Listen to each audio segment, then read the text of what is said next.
this channel, and praise God that we are starting here again and again. But nagkaroon ako ng mga busy schedules for the past few days, so pasensya na. But now, we're going to start again. Sapagkat, first and foremost, titignan po natin ang mga evidence na pinupunto ni Mr. Rashidin Dasan, isang Muslim apologist. And since we are talking about Trinity and also Tawhid, doon sa first video natin, we discuss why Trinity makes sense concerning to the nature of God and why Tawhid is not. So bago po tayo magsimula, gusto ko lang i-pinpoint ito, mga kapatid. I've watched some of the live streams of Mr. Dasan concerning to that matter. Doon sa 40 reasons na sinabi niya, which is very ironic na, well, I have no idea what our Muslim friend was saying here. Kasi ang naalala ko na pinipinpoint niya ay mga ganong simpleng points na kanyang pinagsasabi. Like, kasi there is a certain Christian minister, so to speak, Christian pastor na Christian pastor na nagkaroon talaga ng, sana I think, ng dialogue between him and Mr. Rashid. Pero, batay mismo sa napanood ko, panay na lamang personal attacks ang kanyang sinabi. As in, panay personal attacks. I was just thinking about this moment like, what on earth was that for? Kung talagang gusto yung magkaroon ng mga dialogue like this one or whatever, casual, on camera man yan or in this voice or even kahit offline man, kailangan willing pa rin. Hindi yung tipong mga atake na lamang ng personal just to prove his point. You know what, my friends, it doesn't make any sense, right? Kasi, tignan nyo, kung totoo nga na yung claim niya ay totoo, we must have to re-examine those points, re-examine those arguments. But wait, I have no idea kung ang pinapatamaan niya ay ang page na to. Kasi, mukhang nagpapatama eh. I don't know why or whatever. Tapos, he said na napakababaw daw ng mga arguments na pinipresenta sa presentation na to, like this one, na mamaya ipapakita natin. Pero, I always thinking, bakit hindi na lamang siya mag-respond sa mga arguments, right? Kasi, listen, if the worldview that Mr. Rashid defended is true, dapat meron talagang actual evidence yan. Hindi lang puro presupposition. Mukhang, you know what, my friends? It sounds like, mukhang nanunod na pala siya sa mga, sa mga live stream natin, sa mga past videos ko, I guess, but ito yung gusto sanang itanong. Kung nakikinig man siya siguro, I hope nakikinig siya. Is this the way that he will show to us that Islam is true? Is it only by means of personal attacks? Diba? Parang, lang. Kasi napansin ko, excuse me, you know what?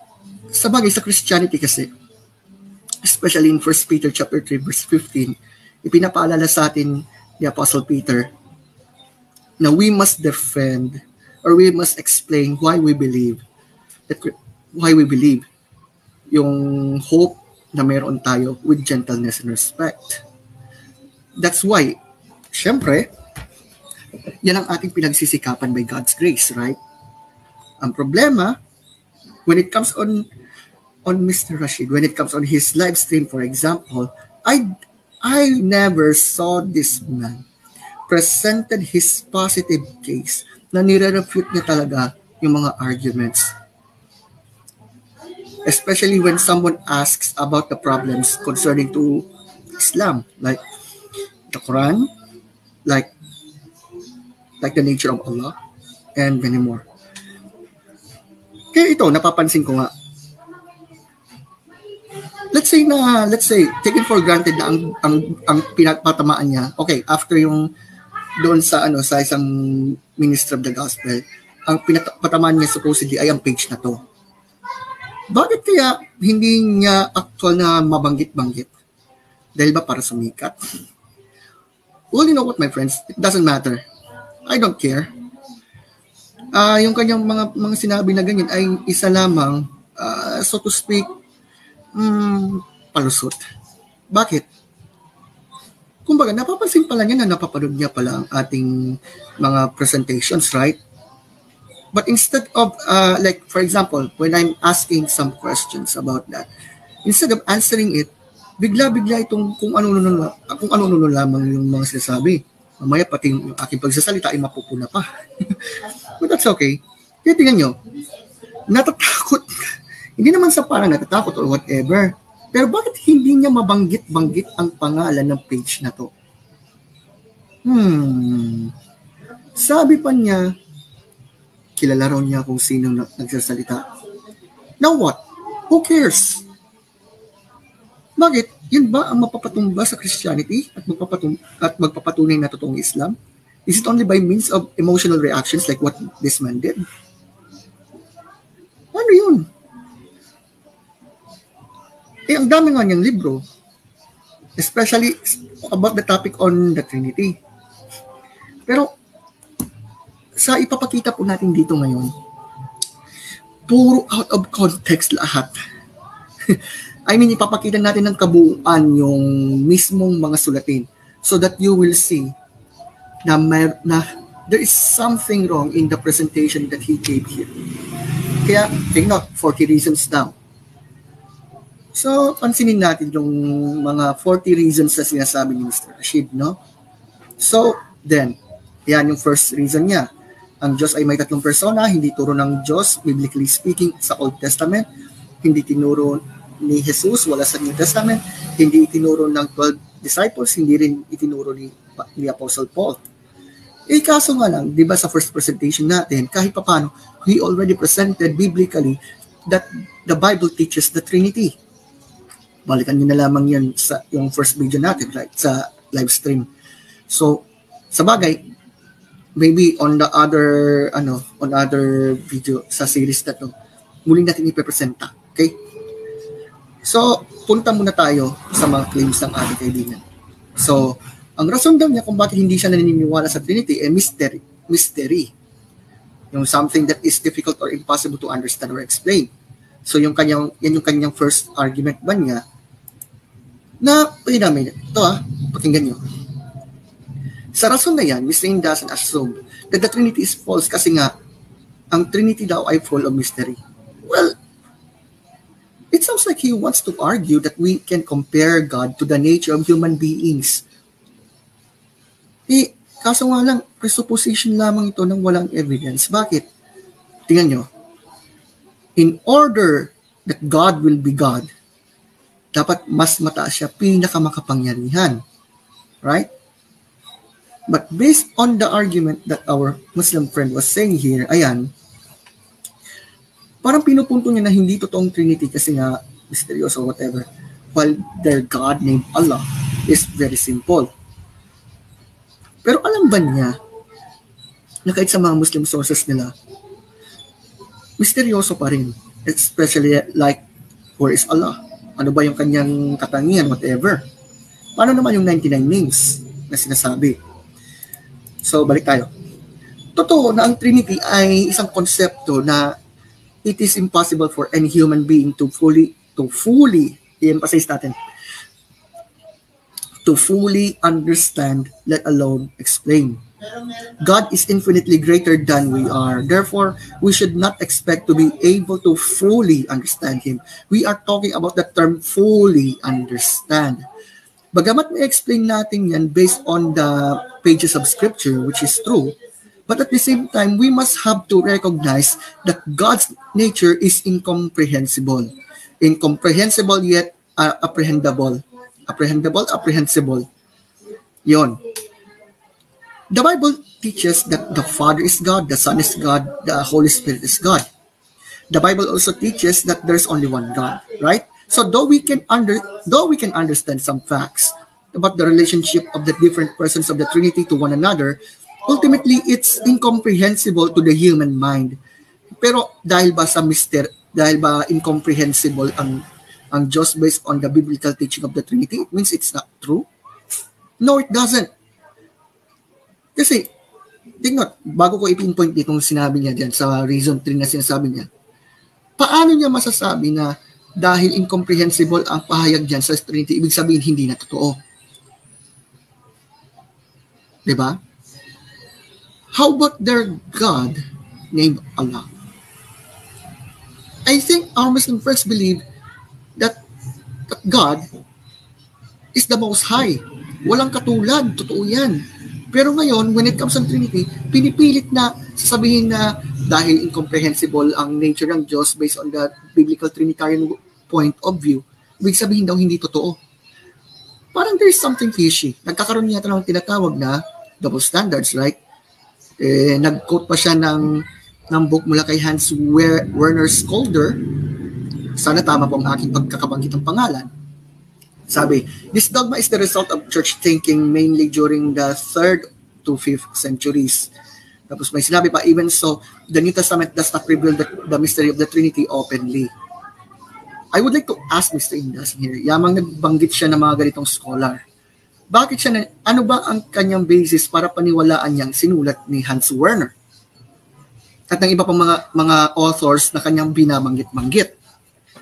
Kasi, batay sa mga napansin ko sa mga from mga dialogues niya, ang dami ng libro.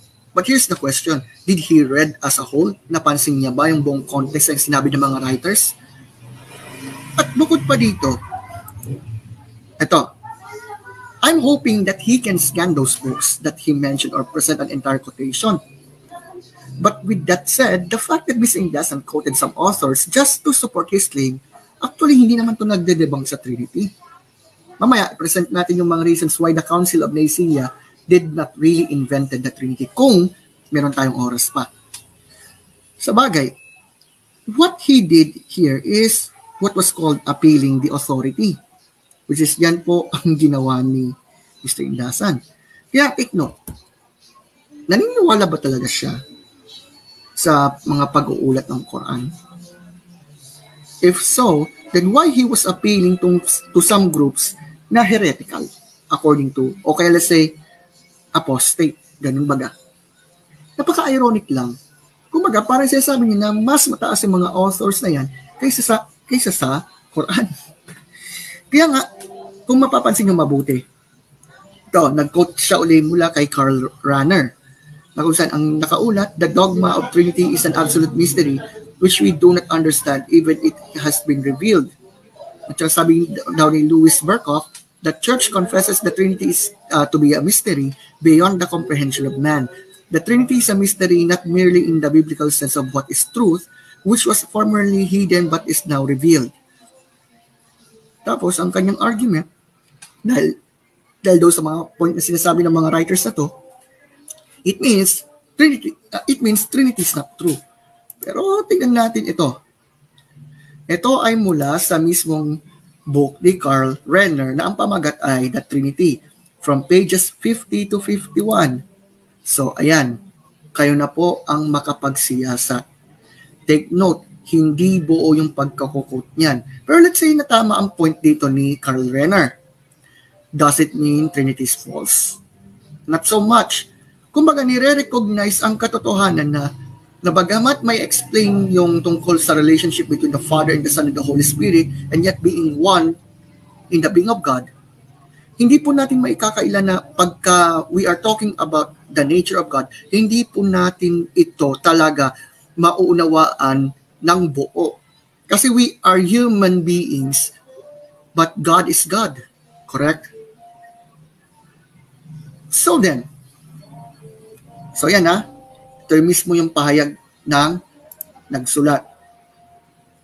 Anyway, so dito, babasahin natin, the dogma of the Trinity is an absolute mystery which we do not understand even after it has been revealed. The first kasi I think Roman Catholic author ata nagsulat yan. Okay?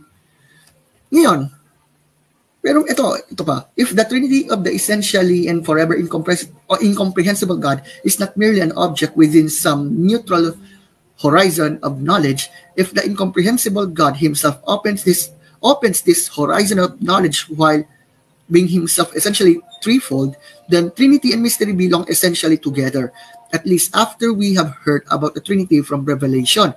And supposing that we wish to develop a theology of knowledge, that Trinity is not just a case of this mystery.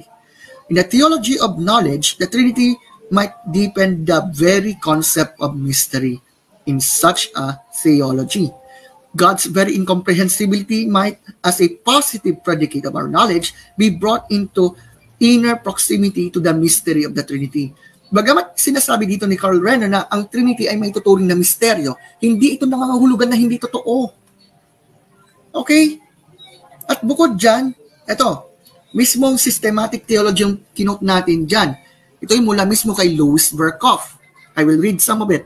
In God, there are no three persons alongside of and separate from one another, but only personal self-distinctions within the divine essence, which is not only generically but also numerically one. Page 87, page 89. Sa systematic theology ito ni Louis Berkhof.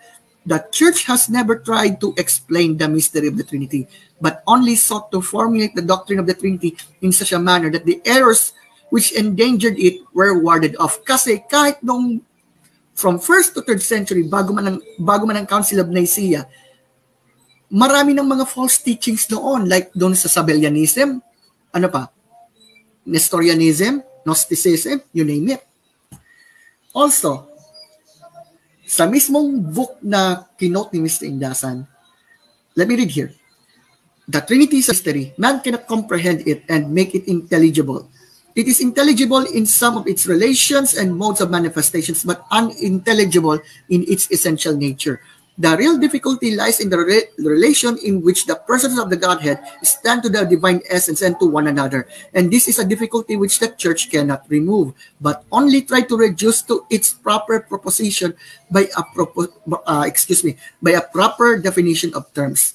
It has never tried to explain the mystery of the Trinity, but only sought to formulate the doctrine of the Trinity in such a manner that the errors which endangered it were warded off. So parang na-repeat natin yung yung isa kanina.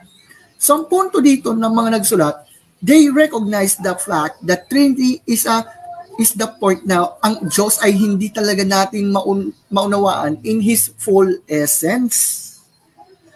Tapos, sa mismong mga arguments ng ating kaibigan, sinasabi na hindi totoong Trinity dahil sa mystery daw ito. Now, so what? Are they saying to us that we can comprehend God's nature? Yun bang kanilang ibig sabihin? Akala ko ba naniniwala po si Mr. Indasan na God is greater? Yung laging binabanggit na Allahu Akbar? But based on the argument that Mr. Indasan presented, para daw patunay na hindi totoo daw ang Trinity, ay parang lumalabas na kinokontra na niya mismo yung kanyang sinasampalatayanan na higit ang Diyos kaysa sa atin. Next, he quoted Millard Erickson. Kung saan merong nasabi like, this doctrine in many ways presents strange paradoxes, yet it is still one of the most misunderstood and disputed doctrines. Okay, sabihin natin na tama yung quotation ni Millard Erickson. Kasi mag-focus ako dito. It is one of the most misunderstood and disputed doctrines. Iisa lang ibig sabihin yan. Marami pong hindi nakaunawa. Pirmi, kumbaga, maraming hindi nakaunawa kung ano talagang Trinity. Madalas, kahit sa mga Christians pa nga, parang non-Trinitarian ang aspect nila. Like, yung tipong, yung pagka sinasabing one God, it means one person. One person with three modes, kumbaga, without realizing na ano pala yun, heresy pala. But, anyway, listen to this. Even though the claim of the author is true, it does not really disprove the Trinity kasi nga, the point of the author is that the Trinity is one of the teachings na nami-misunderstood ng nakararami. Maging yung mga anti-Trinitarians katulad ni Mr. Indasan at ng iba pang mga Muslim apologists. Actually, imbes na patutumbahin yung teaching ng Trinity, Mr. Dasan was just showing to us some evidence sa totoong Trinity. Also,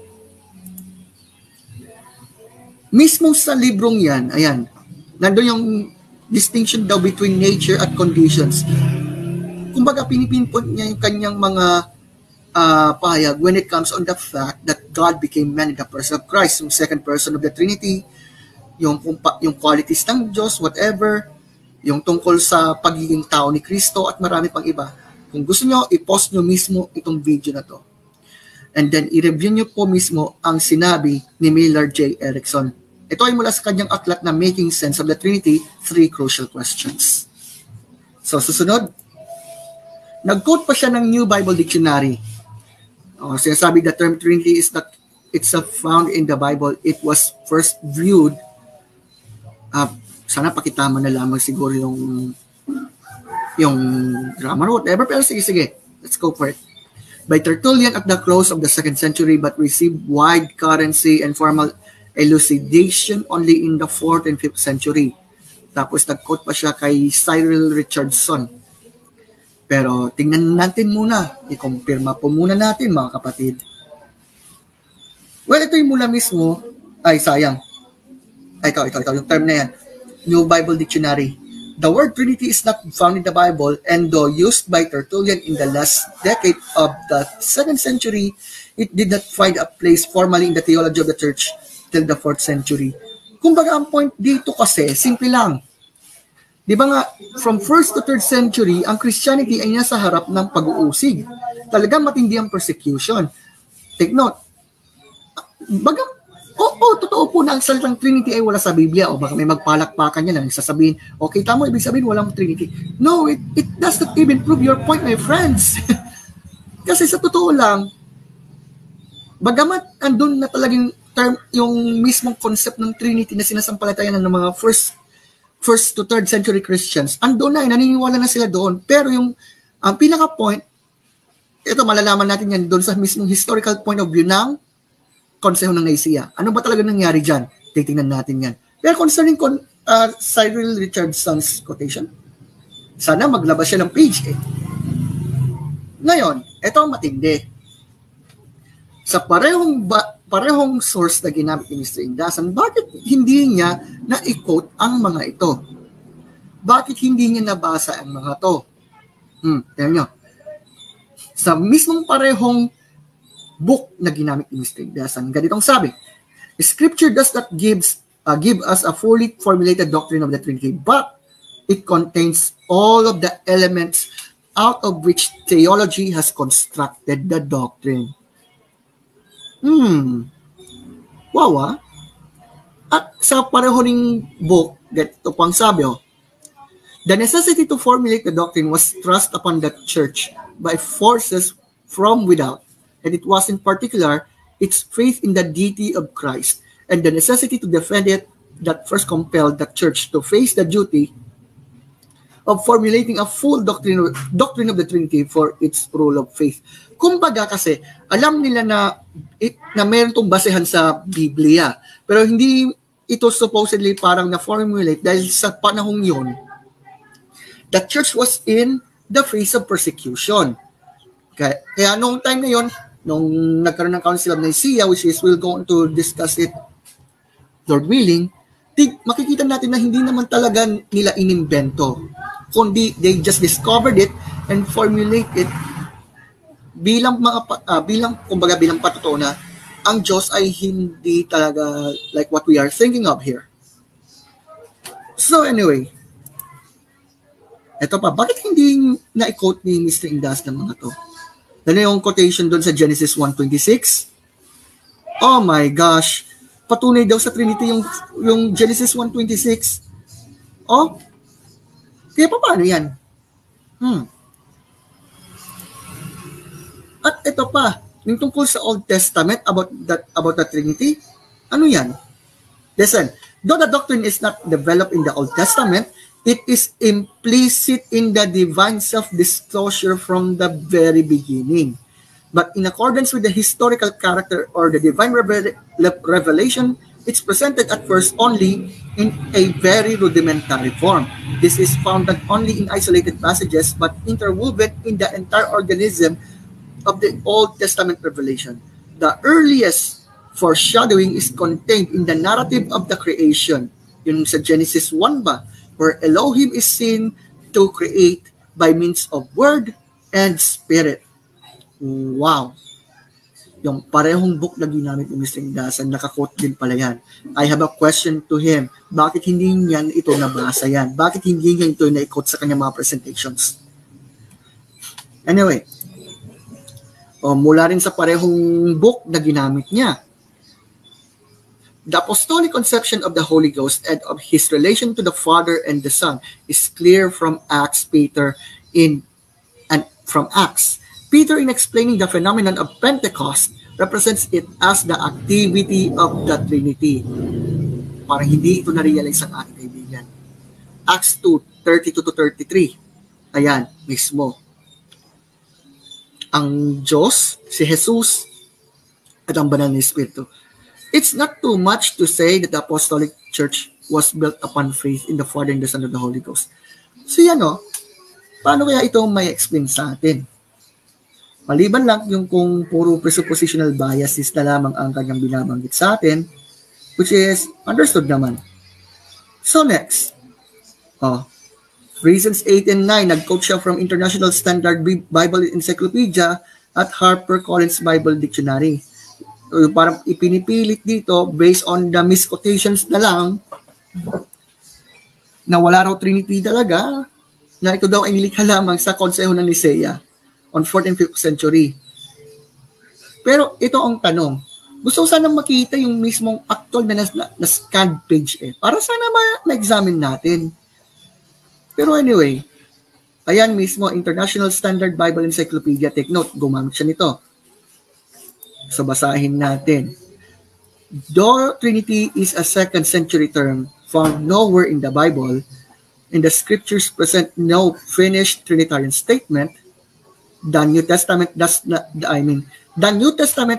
contain most of the building materials for later doctrine. So ibig sabihin, nakabate yun mismo sa Bible, particularly New Testament. So tuloy natin pagbasa.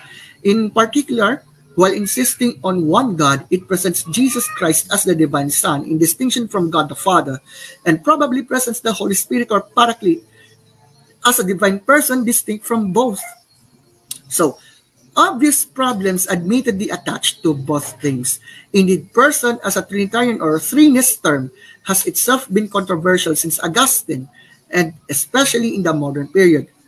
Still, the doctrine of the Trinity does lie in Scripture in solution. Ayan. I.e., the New Testament presents events, claims, practices, and problems from which church fathers crystallized the doctrine in succeeding centuries. Kumbaga, pinipinpoint na bagamat walang salitang Trinity talaga sa Bible, which is, yes, totoo yun, pero yung mga konsepto niyan, yung mga passage na nababanggit yan, nagpapatunay na meron talagang Trinity. Ngayon, nag-quote pa siya mula sa New Encyclopedia Britannica. Pero, wait. Ayan Encyclopedia Britannica 1979, Trinity, Volume 10, page 126. Pero babasahin lamang natin ito. Trinity, the doctrine of God taught by Christianity that asserts that God is one in essence but three in person, Father, Son, and Holy Spirit.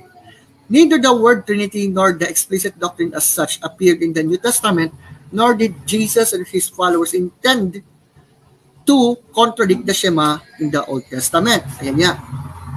The earliest Christians, however, had to cope with the implications of the coming of Jesus Christ and of the presence and power of God among them, i.e. the Holy Spirit, whose coming was connected with the celebration of the Pentecost.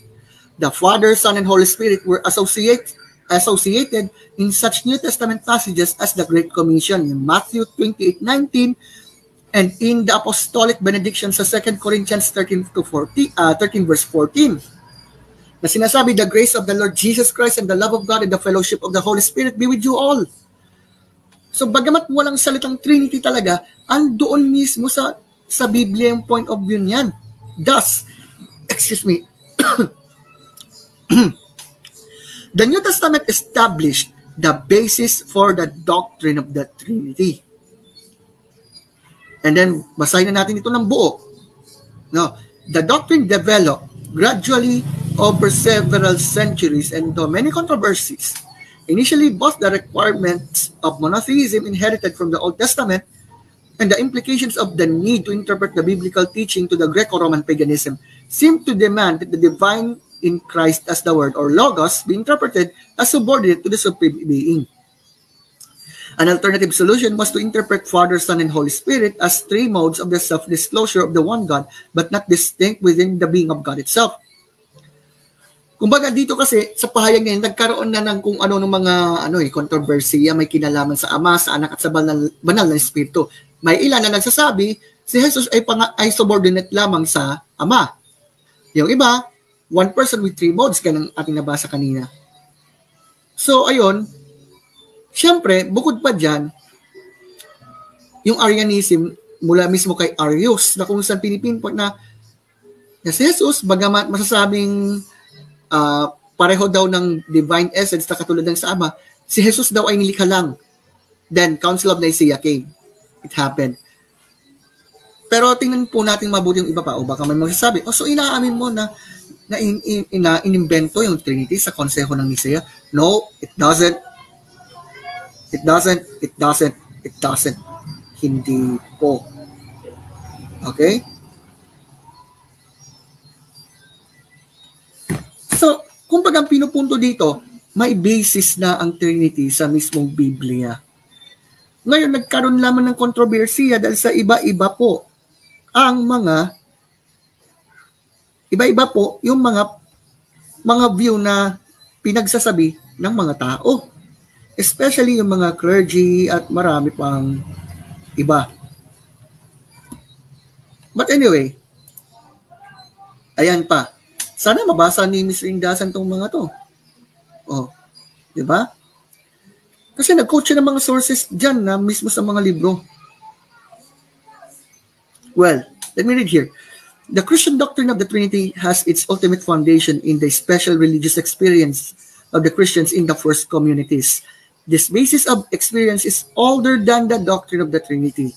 It consisted of the fact that God came to meet Christians in a threefold figure: as Creator, Lord of history of salvation, Father, and Judge, who revealed himself in the Old Testament; as the Lord, who, in the figure of Jesus Christ, lived among men and was present in their midst as the resurrected one; and third, as the Holy Spirit, whom they experienced as the power of the new life, the miraculous potency of the kingdom of God. So, ayan po. Babasahin ko pa to. The question as to how to reconcile the encounter with God in this threefold figure with faith in the oneness of God, which was the Jews and Christians' characteristic mark of distinction over against paganism, agitated the piety of ancient Christendom in the deepest way. It also provided the strong impetus for a speculative theology, an impetus that inspires Western metaphysics throughout the centuries. And in the first 2 centuries, a series of different answers to the question stood in juxtaposition. At first, none of them was thought through speculatively. The diversity in interpretation of the Trinity was conditioned especially through the understanding of the figure of Jesus Christ. Siyempre, ayan, na-pinpoint yung tungkol sa Trinity talaga. Kaya yung mga claims ni Mr. Indasan, kung titingnan natin ng kabuuan yung mga books na kinote niya, yung chapter and whatever, makikita natin na yung mga ganyang mga quotation, puro misquotation. Like this one, mula mismo kay Martin Luther. Pero bakit hindi niya binasa itong kabuuan? Kasi ang punto lamang ni Martin Luther, wala talagang salitang Trinity sa Biblia. Ginamit lamang yung salitang Trinity para i-recognize at i-describe ang isang Diyos na may tatlong persona na originally nakaulat sa Biblia. Kaya yung sinasabi na dahil ang salitang Trinity ay wala sa Bible, ibig sabihin hindi totoong Trinity, napakababaw ng argumento yan. Napaka-ironic lang mga kapatid, napaka-ironic. Pero teka, ito ang assignment. Pakihanap po ito ha. Okay? Itong nakalink dyan. Pwede niyong basahin ng buo yung mismong pahayag ni Martin Luther. O nag-quote siya ng New Catholic Encyclopedia na naman. Ayan, no? Pero wait lang, mga kapatid. Paano to? Siyempre, binanggit yung tungkol sa Holy Spirit of God sa Old Testament. Tapos yung sabing God's Spirit not presented as a person. Ayan. Ayan pa. Spirit of God in the New Testament. Ito pa. Pasensya na po, time is fleeting kasi. Ayaw kong medyo magtagal-tagal lang din kasi alam niyo na. Basta i-post niyo na lang. Magsimula tayo dito. Ayan. Ayan. Ayan. Ayan pa. Sorry. Teka lang, let me drink my own water saglit. Ayan pa. Yung bilang kapangyarihan ng Holy Spirit, ganyan. Tapos, ito pa, oh. The Spirit of God is a person. Although the New Testament concepts of the Spirit of God are largely a continuation of those of the Old Testament, in the New Testament, there is a gradual revelation that the Spirit of God is a person. The Spirit of God is a person. Ayan. That's Acts of the Apostles. Ayan. At sa Pauline Epistles. Yun. Kung tutusin mga kapatid, kung ma-recognize natin, dito, Old Testament implicitly, pinapayag na merong God, Word of God, Spirit of God. Tapos, it has been revealed fully in the New Testament as the Father and the Son and the Holy Spirit.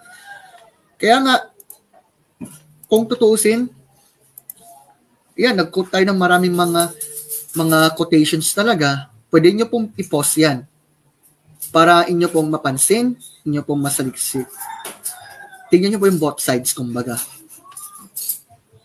Ayan, nag-quote siya ng libro from SDA book. Pero sabihin natin na totoo yung sinasabi.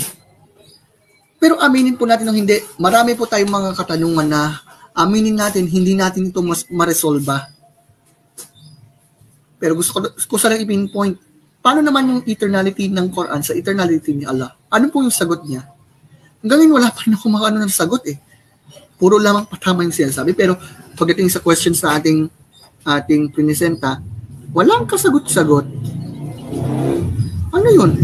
Hanggang ano na lang yan? Hanggang grants na? I don't understand.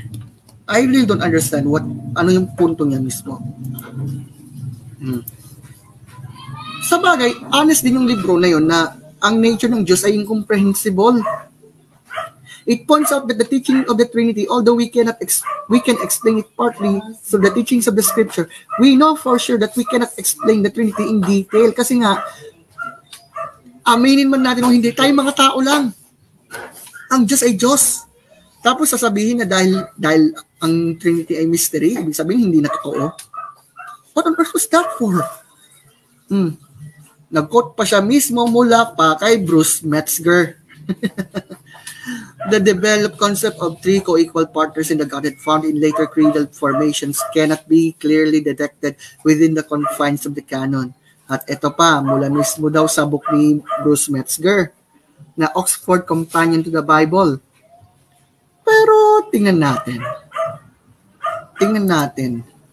Ayan. At ayan. At ayan. At ayan. 4 na page. Well then, ayan. Pansinin nyo.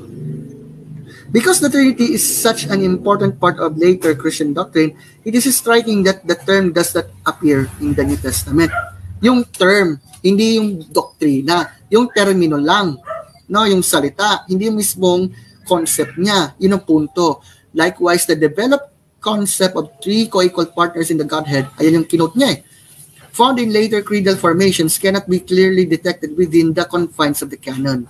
Later believers systematize the diverse references to God, Jesus, and the Spirit found in the New Testament found in the New Testament in order to fight against heretical tendencies of how the three are related to elaboration on the concept of the Trinity also serves to defend the church against charges of di or tritheism. Ang Trinity, kinakalaban niya yung ditheism at tritheism. Remember, my friends, magkaiba ang Trinity sa tritheism, okay? Since Christians have come to worship Jesus as God, how can they claim to be continuing the monotheistic tradition of the God of Israel? Various answers are suggested, debated, and rejected as heretical, but the idea of the Trinity, one God subsisting in three persons and one substance, ultimately prevails. So, batay mismo sa quotation ni Mr. Indasan, hindi naman talaga bumagsak ang Trinity.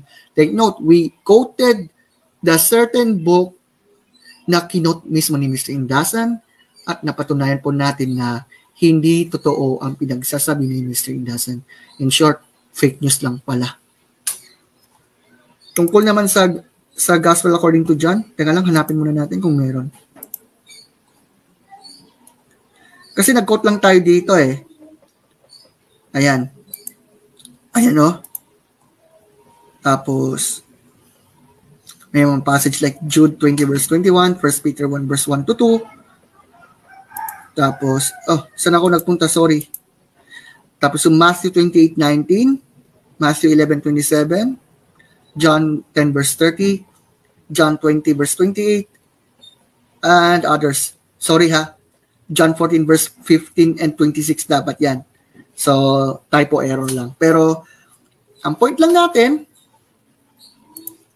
sa mismong libro na ginamit ni Mr. Indasan na Oxford Companion to the Bible, hindi po debunk ang Trinity, mas lalo lamang pinatunayan. Kung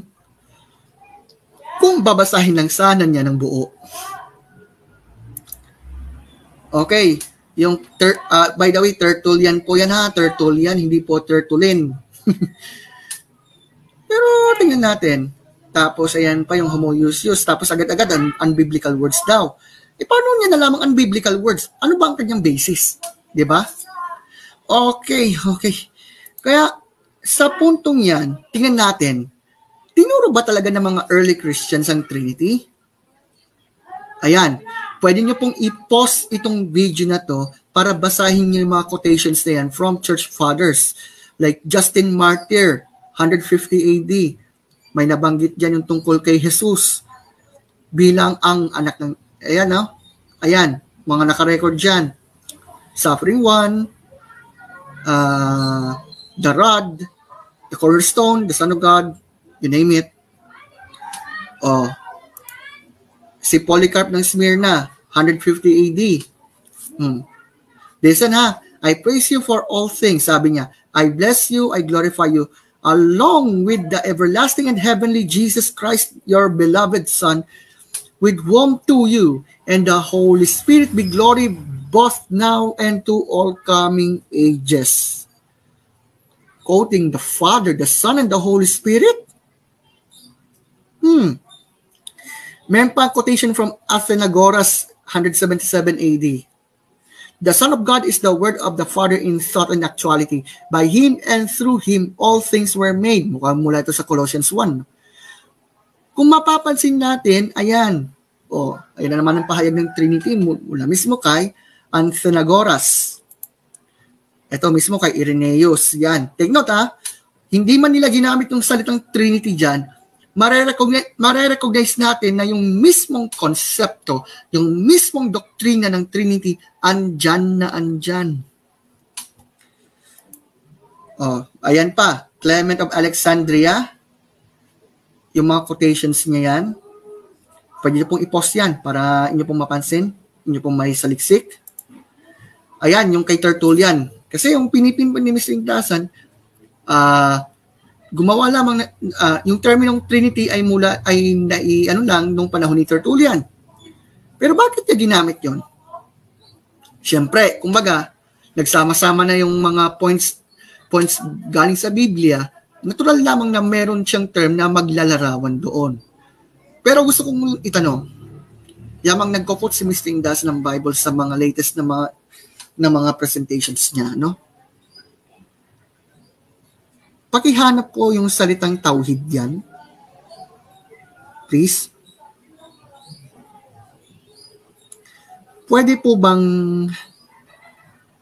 pakihanap na sinasabi word for word na si Jesus ay hindi Diyos? Na ang Diyos ay hindi Trinity? Please, pakihanap po yun sa Biblia. Please.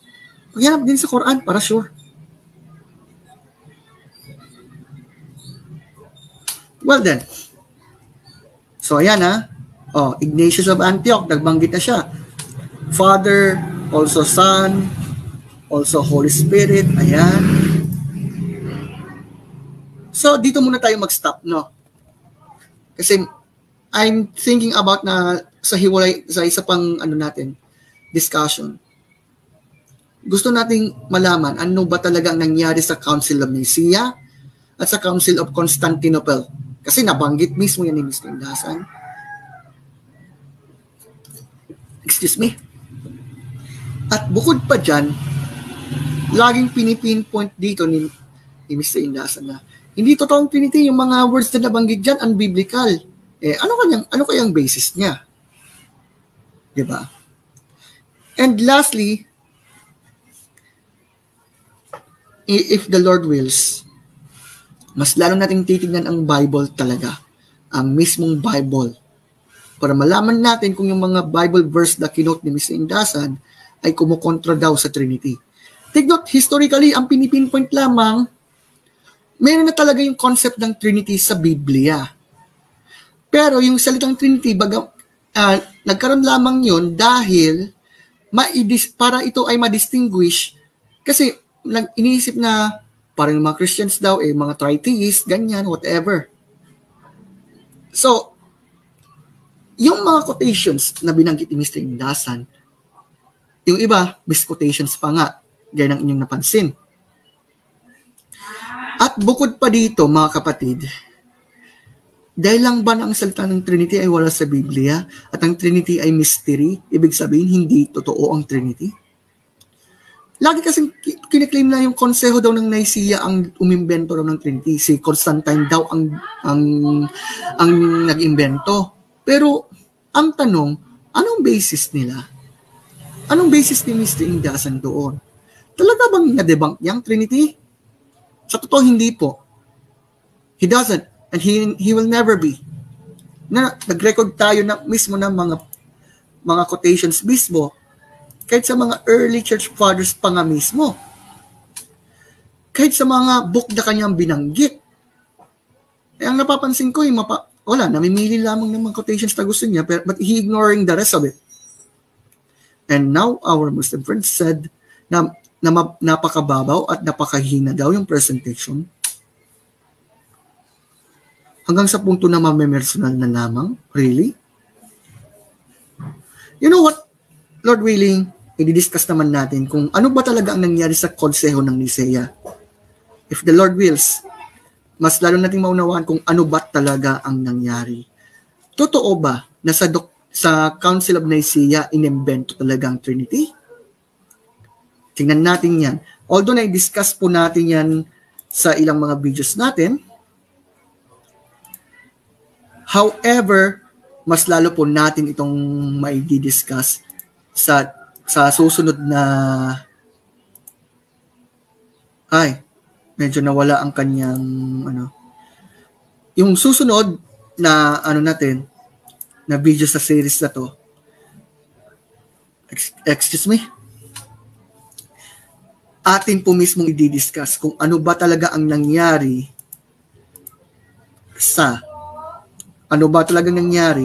ukol dito. So then, that's all for now. And by God's grace, may tatalakay po natin itong mabuti yan.